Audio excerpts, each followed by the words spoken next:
would leave you potentially at 40, right? Yeah. Still, whether you feel good about that, bad about that, whatever the case is, some people still said, I don't get it. I don't get how. If they're taking 20% and you're taking 50, how does that leave me with anything more than 30? Like, it just doesn't add up.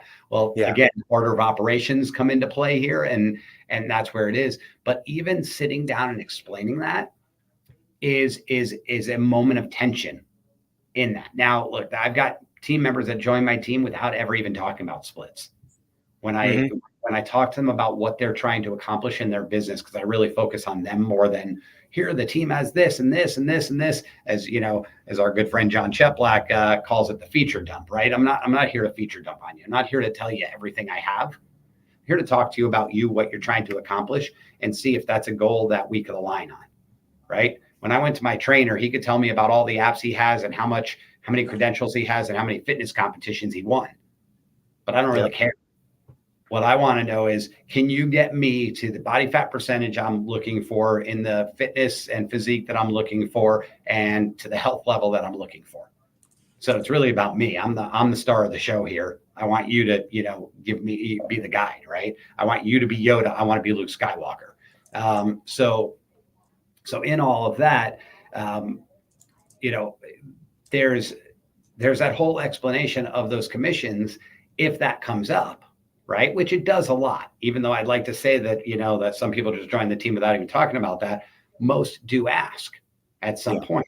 And when we're explaining that, it's a tension point, because people start really looking at their number, and then they haven't gotten to experience the value we provide yet. So they're like, no, I'd rather just go make the 10 grand at the indie brokerage down the street.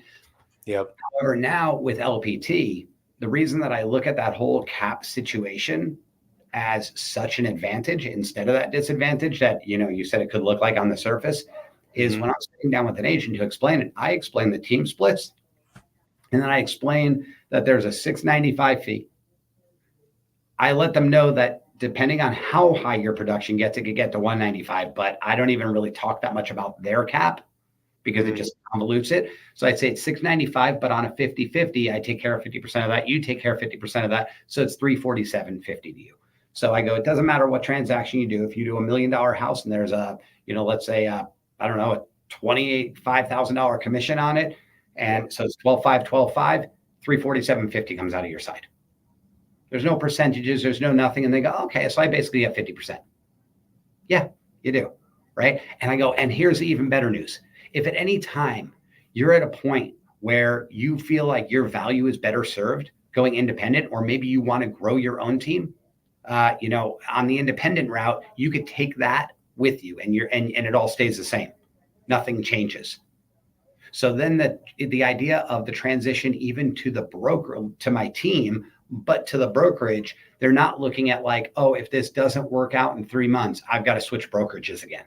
Yep. So there's no hurdles in coming over, because it's good. And trust me, there are people with some of the other brokerages that think that prior to the onboarding, they go, I've already looked at this as an independent agent and I wouldn't do it. It's too expensive. So if I join your team and it doesn't work out, I don't just leave your team. I have to leave your team and leave the brokerage and go through all of this again. Yep. Right. Absolutely. So people are going to look at that and go, and I may even put it in my kind of talk with them when I'm talking about their goals. I go, hey, and listen, if it doesn't work out, the good news is this is still a great brokerage and you can stay on these lower caps. And honestly, it's less expensive than even any Indian town. Mm-hmm. Even those flat fees. That's the thing too, is like when as I'm recruiting for the team, right, back in the day at the other brokerage, I also had to sit there and justify, and I felt very much, and I chose that word specifically. I had to justify why they were paying what they were paying there. Because there was a monthly fee, because they had a cap, all these things. And the justification was, well, they are a great, a closing partner, and they don't get in our way, and they allow our team to do what it does best. And by the way, I genuinely believe that and have a lot of conviction around that. They did a great job getting out of our way and letting us run our company the way that we want. Mm-hmm. And so it's a small price to pay to be on a team like ours that functions the way it functions. And we chose this brokerage, And almost by proxy, what's good for us is what's good for you, right? Like that's the only way I could have justified it.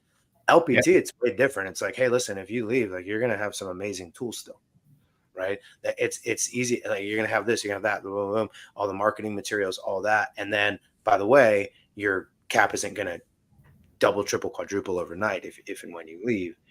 And yeah, so that's a really interesting thing. And something I hadn't thought about was how often people are considering, well, if this doesn't work out, I don't just have to leave the team, I have to leave the brokerage. And that's probably one of the least, like, I'm going to be honest, man, I've recruited at this point thousands of agents. I've sat on, actually, I don't know about thousands. I might be around the 1,000 mark, in, like either at the brokerage or on the team, right? I'm not talking down, I'm talking direct recruits. Yep. And I don't think I've ever actually sat there and thought about that part of it on the team side. Yeah. I mean, I know I thought about it for my team members even when I was coming over. So, and just to, I know we're probably over time at this point, but just to wrap up, I'll throw one more thing on there, and that's going back to the move over. I made this announcement to my team, and I made it in a quasi-democratic fashion where I said, I haven't made the decision yet, but I want to hear all your thoughts. I want to get all your feedback. I want you guys to vet it on your own and come back to me and let me know what you're thinking about doing. Mm-hmm. And because I knew that with the decision, I could lose agents. And I had just grown my team. I mean, I've always floated between a 4 and 6 person team, doing somewhere between 80 and 100 deals a year. And at the end of last year, I blew my team up. And so we're starting off our January and February, or my best January and February ever. With about a 50% growth, and I expect that we'll do 200 plus deals this year. And my team currently is sitting at myself plus 15, so 16 total. And that's not including staff. That's agents. That's licensed. Okay. And so I talked to all of them but 2, because 2 of them weren't actually on the team yet when we were going through this decision process. And I expected a lot of pushback, and I got some, and the pushback was more questions like, did you look into this? And why are you thinking this? And what about this? And it was all that. It wasn't really like a very challenge driven, like, no, I don't. Yeah, it was answering questions, not handling objections. Is what exactly. Like. And even if there were objections, they were just objections. It wasn't resistance. Right. Okay. And I went through it all with everybody. And ultimately, I pulled up a spreadsheet and I showed some, commission split differences and stuff like that. That wasn't what I led with. I led with the company. I led with the marketing forward. I call it marketing forward. I always think of like when somebody's drinking wine and they go, oh, that's very fruit forward. So I call it a marketing forward company that's their primary, what you taste of them right out of the gate. And so I talked to them about that because those were my strong drivers. The money is a secondary piece, right? But I did talk to them about that. I even talked to them about recruiting. I don't have a single agent on my team that's actually recruited anybody other than, again, if they attracted a member to the team because they were talking to somebody in an open house or something like that, it went in their downline before, but they weren't ever recruiting. I don't have a single agent on my team that was a recruiter, but I let them know I was never a believer in the recruiting thing. I didn't like it. It felt a little, for a kid's word here, a little icky to me. And probably because I was attempted to be recruited to that same company years before I joined it by somebody that was one of those icky recruiters that, when he got done recruiting me, I thought he was going to open up his jacket and say, do you want to buy a watch? But all that aside, I did let them know that in this one, I think there's a bit more of a recruiting opportunity. I said, because if you're working with an agent on the other side, you're the buyer's agent, you're talking to the listing agent.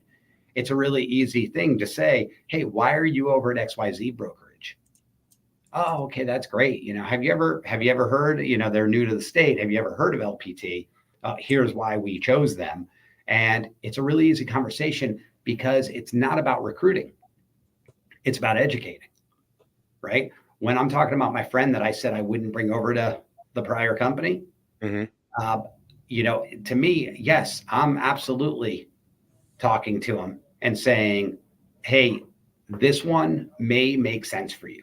Then he can make the decision if he wants to come. I'm not recruiting him. I'm educating him as to the cost of it, to what he'll get, and letting him know that on a worst case scenario, you're saving some money.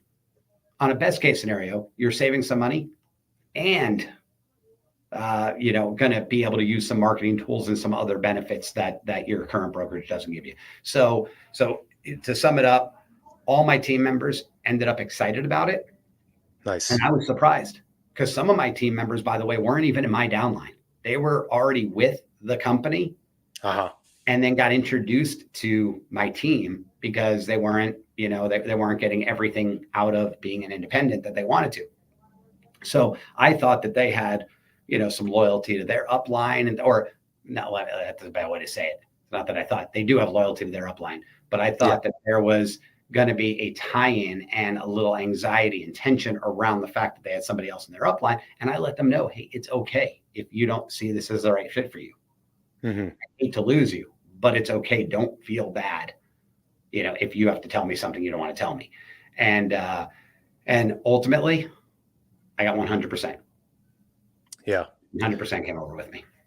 So, it's funny because we just, 2 weeks ago, we interviewed Scott Jacobs over in Virginia. He joined LPT with us, and he had, it was funny. Like, you can go back and watch the video. He talks about the same thing. Like, hey, I did it. I rolled it out to the team. Boom, boom. He and I were like going on Zooms and chatting and answering questions. And at the end of the day, he got 100% of the people to make the move. And that, I think it has a lot it says a lot about the brokerage platform, that it makes sense. One other thing I think is worth pointing out, and then I want to close out, but the thing I think is worth pointing out when it comes to like teams and all that stuff is the way that you were able to pick up those agents onto your team because they were already part of that brokerage in your local area. I had a friend of mine yesterday who was on a call with LPT Corporate. And one of the things he said was like, well, how do you see this helping my team? Like, I understand how it's going to help me. I understand how it's going to help the agents individually on my team. But what about my company? How are we going to help it grow? And one of the first things I helped them understand was, well, as LPT's footprint grows in your area, what's going to happen is at any given point, in any agent population, regardless of brands and all this other stuff, there is a group of agents that is considering joining a team at any given time.